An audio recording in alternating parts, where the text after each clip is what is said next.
మద్యం కుంభకోణానికి సంబంధించి ముడుపుల విషయంలో చెవిరెడ్డే కీలక పాత్ర పోషించారనేది అరెస్టు చేసిన నేపథ్యంలో కొన్ని కీలక అంశాలను అయితే సిట్ వెల్లడిస్తోంది.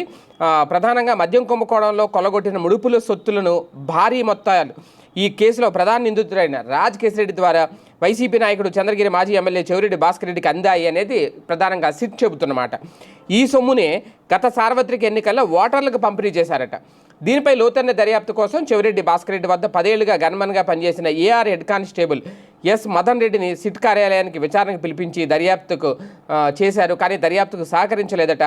మీ పేర్లు రాసి చనిపోతా అంటూ సిట్ అధికారులే బెదిరించారట.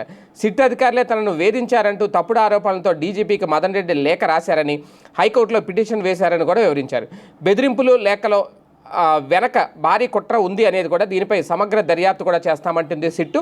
ఈ నేపథ్యంలోనే చెవిరెడ్డి భాస్కర్ రెడ్డికి సన్నిహితుడైన బాలాజీ కుమార్ యాదవ్ను సిట్ అధికారులు అక్రమంగా నిర్బంధించారంటూ తప్పుడు ఆరోపణలతో హైకోర్టులో కొద్ది రోజు క్రితం హెబియస్ కార్పస్ పిటిషన్ వేయడంపై కూడా ఎవరి అభిప్రాయం దీని వెనక ఉందో, ఎవరి ప్రమేయం దీని వెనక ఉందో కూడా ఆరా తీస్తున్నామంటూ సిట్ ప్రకటించింది. ఏది ఏమైనా ఇప్పుడు కీలకం ఈ కుంభకోణానికి సంబంధించి వీళ్ళు చెప్తున్న లిక్కర్ స్కామ్కి సంబంధించి చెవిరెడ్డి భాస్కర్ రెడ్డి అనేది అదుపులోకి తీసుకున్నారు. మరి ఎలాంటి నిజాలు రాబడతారో చూద్దాం.